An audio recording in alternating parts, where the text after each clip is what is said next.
बहुजन सौरभ, बहुजनांच्या सामाजिक व सांस्कृतिक चळवळीचे मुखपत्र। नमस्कार, जय भीम।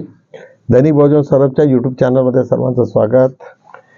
आज दिनांक 26 फेब्रुवारी 2025। आज दिल्लीत विधानसभेमध्ये फार मोठा गोंधळ झाला। तिथे डॉक्टर बाबासाहेब आंबेडकरांचा आणि शहीद भगतसिंगाचे दोन्ही फोटो काढण्यात आले। त्याच्यामुळे आज आम आदमी पार्टीने फार मोठा तिथे गोंधळ केला। त्याच्या गोंधळाच्या अंतर्गत त्यांना बाहेर करण्यात आलं। सर्व आमदार बाहेर आले। त्याच्यामुळे सर्वच्या सर्व आमदार आज सर्व बाहेर होते आणि त्याच्यामुळे संपूर्ण रस्त्यावरती गोळा होऊन त्या सर्व लोकांनी त्याचा निषेध केला। पहिल्या दिवशी ज्या पद्धतीने बीजेपीने आक्रमक होती त्याच पद्धतीने त्यांना असं वाटतंय की आपण सर्व आक्रमक होऊ, परंतु दुनिया पाहते आणि हे बरोबरही नाही।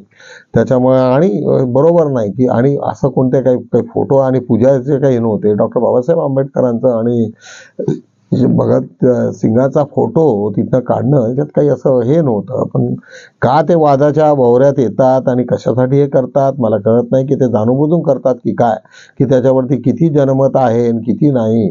आणि अशा पद्धतीचे प्रकार हे नेहमी बीजेपीमध्ये टेस्ट करत असतात लोकांना की याचा परिणाम किती। आणि एवढा मोठा मीडिया त्यांच्यासोबत असल्यामुळे कुठलाही विषय जरी किती गंभीर असला तरी ते दबून जातो तो। आज त्याच्याच खाली आत्ता मी पुन्हा वायरमध्ये छोटा इंटरव्ह्यू ऐकत होतो आणि फार सुंदर होता। वायरमध्ये इंग्रजीत होता तो। त्याच्यामध्ये एक SY कुरेशी हे chief justice chief election commissioner म्हणून होते आणि त्याचा इंटरव्ह्यू आज आला थापरनी घेतलेला। आणि करण थापर हे तुम्हाला सर्व लोकांना माहिती असेल की एक फार वायरचे सर्व संस्थापक आहेत आणि फार निर्भीड आहेत आणि जागतिक लेवलला त्यांचं फार महत्त्व आहे। आणि त्यांनी त्याला विचारलं तर त्या SY कुरेशीने त्यांना सांगितलं की सुप्रीम कोर्ट जाणूनबुजून डेलिबरेटली ते इश्यू घेत नाही। म्हणजे या सर्वांनी जे काही सेटिंग केलेलं आहे ते बाबा की आपल्या उरावरती कोण कोण आहेत म्हणजे सुप्रीम कोर्ट म्हणजे तिथे सर्व डमी लोक बसवणे म्हणजे जेणेकरून आपल्याला तिथे राज्य करता येईल।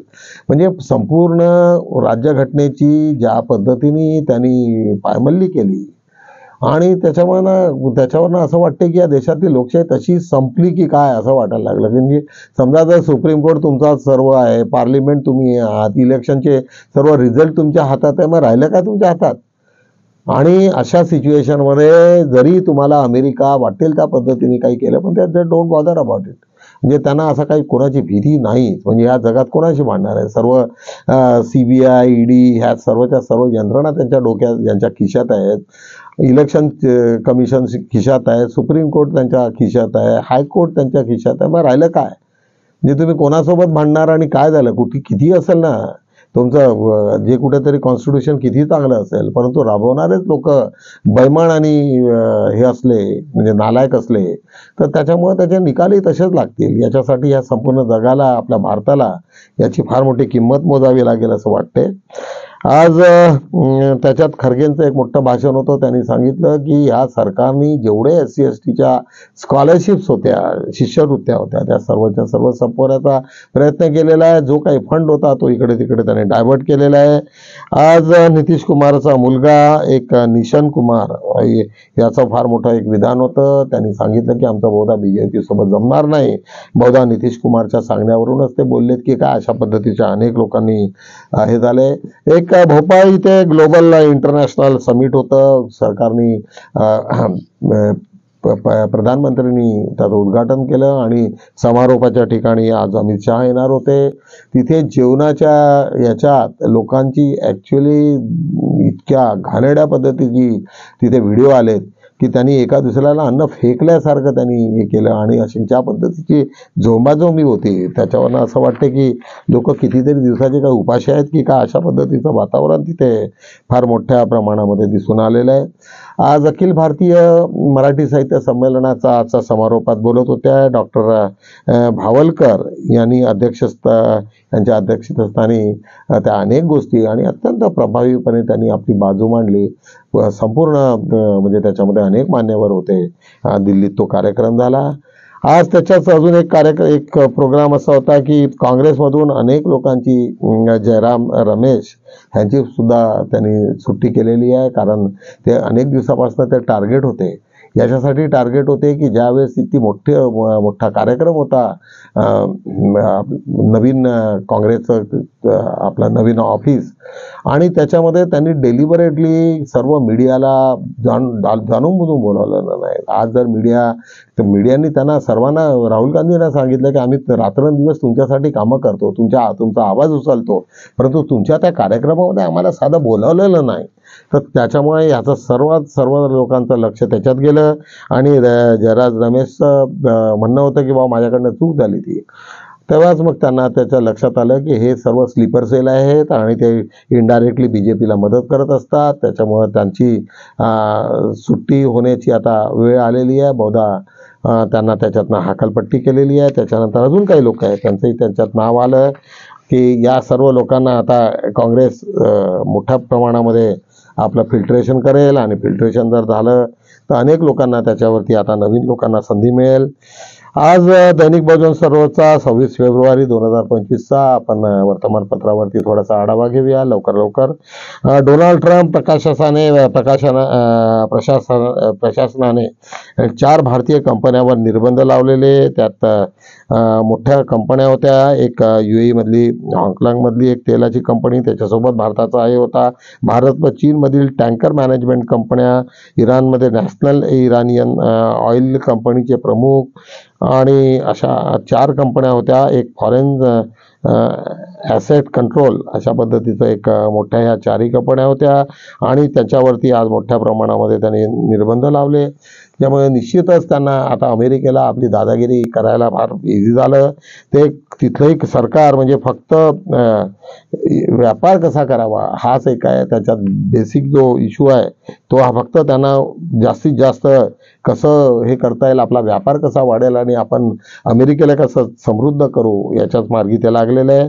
पुन्हा त्याच्या शेजारची बातमी, उत्तराखंडमध्ये भाजपाचे अर्थमंत्री अडकले वादाच्या भोवरात. त्यांनी त्या पहाडी लोकांच्या बाबतीमध्ये जे उद्गार काढले त्याच्यावरती अनेक लोकांनी आक्षेप घेतला. काँग्रेस इथे विरोधी पक्षनेता आहे आणि त्याच्यामुळे तिथे फार मोठ्या प्रमाणात गोंधळ झाल्याचे प्रकार आहे. आज शीख विरोधी दंगल प्रकरणात सज्जन कुमार यांना जन्मठेप झालेली आहे. 1984 सालची घटना होती आणि ते करत आज CBIच्या आणि याच्यानंतर आज खाली हे झाली आहे. आता याच्यानंतर ते हायकोर्टमध्ये जाईल, मग सुप्रीम कोर्टात जाईल. काय होते अजून माहिती नाही. तोपर्यंत किती लोक जिवंत राहतात आणि नाही. 1984ची घटना. तुम्हाला अजून एक गुवाहाटीची एक चांगली बातमी आलेली आहे. अंबानी अडाणी आसाममध्येही सुद्धा 1 लाख कोटी गुंतवणार आहे. त्याच्यातले 50,000 अडाणी घेतील आणि रिलायन्स, आणि मग उरलेली 1 लक्ष आहे त्याच्यातले 50,000 यांच्याकडे, 50-50 दोघांनी वाटून घेतले, अडाणी अंबानी दोघांनी मिळून. आज एक गर्भातील बाळासह आदिवासी महिलेचा मृत्यू. एक भंडारा जिल्ह्यातील तुमसरच्या जवळची एक घटना आहे. त्याच्यामध्ये एक गर्भवती महिला, तिला सांगितलं की बाबा माझे आता पिरियड झालेला आहे, परंतु तिला म्हणजे संपलीन माझ्या आता डिलिव्हरीचा वेळ झालेला आहे, परंतु तरी तिला सांगितलं की तू घरी जा, आणि मग त्याच्यानंतर ते कॉम्प्लिकेशन झाले, त्याच्यात तिचा मृत्यू झाला. अनेक लोक फार मोठ्या प्रमाणात नाराज झाले की असं कसं हे होत आहे. लाडकी बहीण योजनेत 9 लाख लाभार्थी, महिलांना पैसे मिळणार नाहीत. प्रणिती शिंदे खासदार यांनी सांगितलं की आज जी अवस्था महाराष्ट्राची आहे त्याच्यावरनं असं म्हणजे तिने हे केलेले आहे की 9 लाख लाभार्थी असे आहेत की ज्यांना आता याचा काही लाभ वगैरे मिळणार नाही. ती मीडियाशी बोलत होती.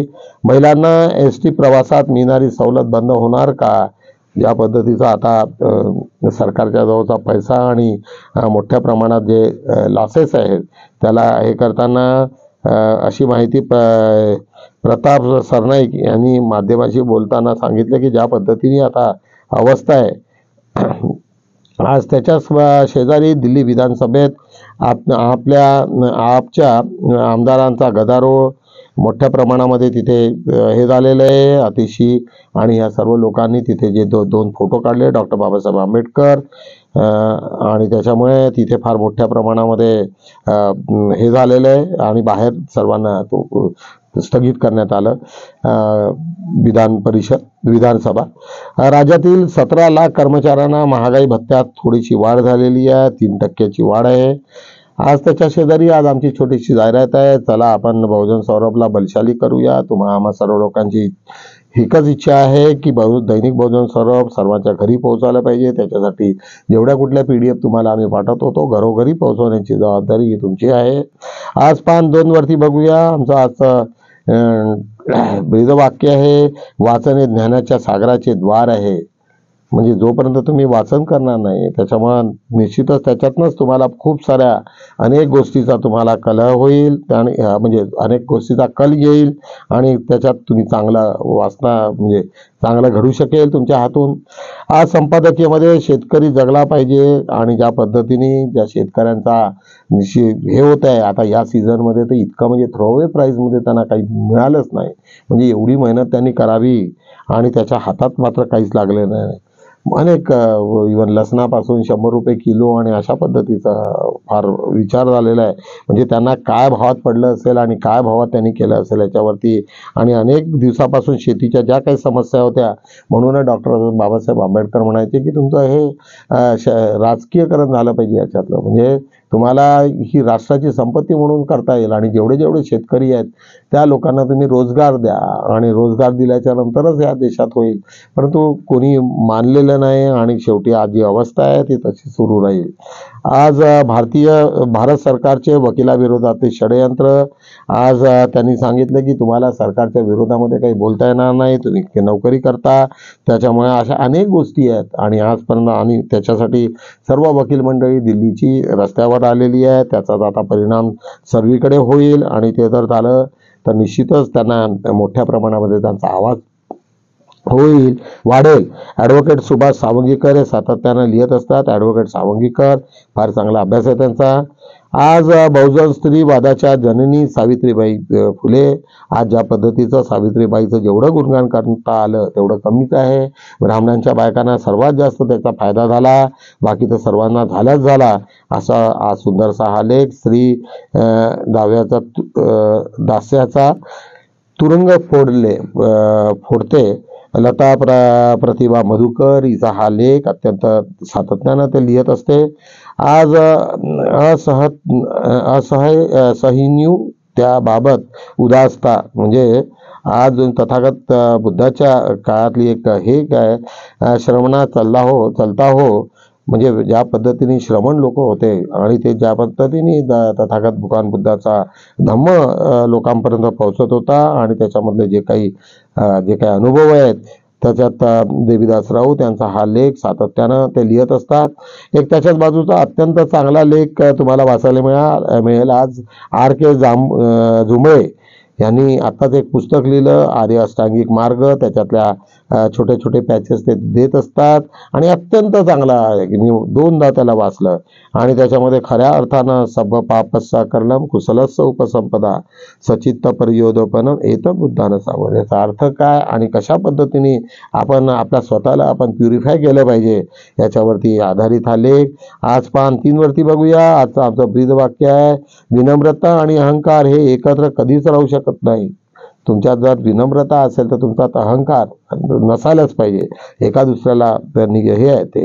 केजरीवालाच्या अतिशोक्तीपणाच ठरला दिल्लीत कमळ फुलविण्यात कारणीभूत. कारण ज्या पद्धतीने त्यांनी काँग्रेससोबत जे वाटाघाटी न करता त्यांनी मोठ्या प्रमाणात काँग्रेसने आपले कॅन्डिडेट उभे केले आणि त्याचा परिणाम केजरीवालाला भोगावा लागला. अवघ्या 1.5 दशकापासून ते राजकारणात होते. अण्णा हजारेपासून तुम्हा सर्व लोकांना माहिती आहे. परंतु त्यांचा इतका अहंकार वाढला होता, त्यांना असं वाटत होतं की मी प्राईम मिनिस्टर होतो की काय. पण शेवटी आता अशी अवस्था झाली आणि एकदा जर गळती लागली तर मग आता 5 वर्षामध्ये अरविंद केजरीवाल कुठे आहेत याचाच पत्ता शोधावा लागेल. एक रतन ताडीचा त्याच्यावरती हा लेख अत्यंत महत्त्वाचा आहे. वृक्षवल्ली आम्हा सोयरे. तुम्हाला आज माहिती असेल की झाडामुळे आम्हा लोकांना काय काय देते. एक झाड त्याला कितीतरी तुम्ही इजा केली परंतु तो सावलीपासून तुम्हाला वंचित करत नाही. याच्यावरती ॲडव्होकेट अनंत खेळकर यांचा हा लेख अत्यंत महत्त्वाचा आहे. आज त्याच्याच खाली गंगाधर नाखले यांचा सुद्धा लेख अत्यंत महत्त्वाचा आहे. सम्राट चंद्रगुप्त मौर्य, सम्राट अशोक यांचे आजोबा यांनी जैन धर्म स्वीकारला होता काय, अशा अनेक प्रश्न आहेत. त्याच्यासाठी काही ग्रंथ मोठ्या प्रमाणात त्याच्यावरती जे लिखाण झालेले आहे पुरातन याच्यातलं, आणि त्याच्यामधला महत्त्वाचा विद्वान बी लेविस राईट्स ह्यांच्या पुस्तकाचा अनेक लोकांनी संदर्भ घेतलेला आहे. आणि नंतर त्याच्या याच्यामध्ये समारोप करताना त्यांनी सांगितलेलं आहे की तथागत भगवान बुद्धाचा धम्म त्यांना अत्यंत प्रिय होता आणि त्याच्यात त्यांनी फार मोठ्या प्रमाणात आणि बुद्धाच्या अस्थी त्यांना मिळाल्या होत्या चंद्रगुप्त मौर्यानी, आणि तिथे मोठं एक विशाल तिथे विहार त्यांनी बांधलं होतं. त्याच्यामुळे तो प्रश्नच येत नाही. एक मराठी साहित्य संमेलनाचा बाजार आणि पानसट पुरस्कार, एक त्याच्यावरती आज डॉक्टर बाबासाहेब आंबेडकर आणि त्यांनी अनेक गोष्टीचं जे विश्लेषण केलेलं आहे त्याचा उदाहरण धरून डॉक्टर कोंडबा भगवान हाडकर यांनी हा लिहिलेला लेख, त्याच्यामध्ये महत्त्वाचे पुस्तकं आणि संदर्भ आहे. डॉक्टर बाबासाहेब आंबेडकर गौरव ग्रंथ, महाराष्ट्र राज्य सांस्कृतिक मंडळ मुंबई यांचे ग्रंथ, आणि त्यांनी लिहिलेले अनेक याचा उल्लेख आहे. तसंच डॉक्टर बाबासाहेब आंबेडकर प्रणेतेचे साहित्य भाऊसाहेब अडसूळ, सुगावा प्रकाशन पुणे यांच्या माध्यमातून त्यांनी ते सर्व त्याचे दाखले घेतलेले आहेत. एक तथागत बुद्ध विहारात रमाईचे स्वप्न 15 आज आमच्या भगिनी प्रीती तिरपुडे यांनी पाठवलेले. तिथे नवीन विहारात ज्या पद्धतीचा विहार उभारला त्याच्याबद्दलची माहिती त्यांनी दिलेली आहे. महापुरुषांना जातीपातीच्या चौकटीत बंदिस्त करू नका, डॉक्टर नागेश गवळी यांचं म्हणणं आहे. आज अनेकदा डॉक्टर बाबासाहेब आंबेडकरांना अनेक लोक बंदिस्त करण्याचा एवढ्या वर्षापासून प्रयत्न करत होते, ते त्यांना बंदिस्त करू नका. त्याच्यासाठी डॉक्टर नागेश गवळी हे नागपूरला महाराष्ट्र राज्य विद्युत मंडळाच्या आयोजित कार्यक्रमात बोलत होते. आज महाबोधी महाविहार बुद्धगयाच्या समर्थनार्थ आज 1 दिवसीय धरणे आंदोलन नागपूर इथे, कारण तिथे जो कालच मी सांगितलं की तो पेच आहे तो तिथल्या बिहार गव्हर्नमेंटचा आहे आणि बिहार गव्हर्नमेंट काही त्याला ऐकण्याच्या मूडमध्ये नाही. इंदिरा गांधी महाविद्यालयात नेत्रदान जनजागृती कळमेश्वरची बाब आहे. त्याच्यामध्ये अनेक लोक त्याच्यात त्यांनी भाग घेतला आणि मोठ्या प्रमाणामध्ये तो कार्यक्रम झाल्याची बातमी आहे.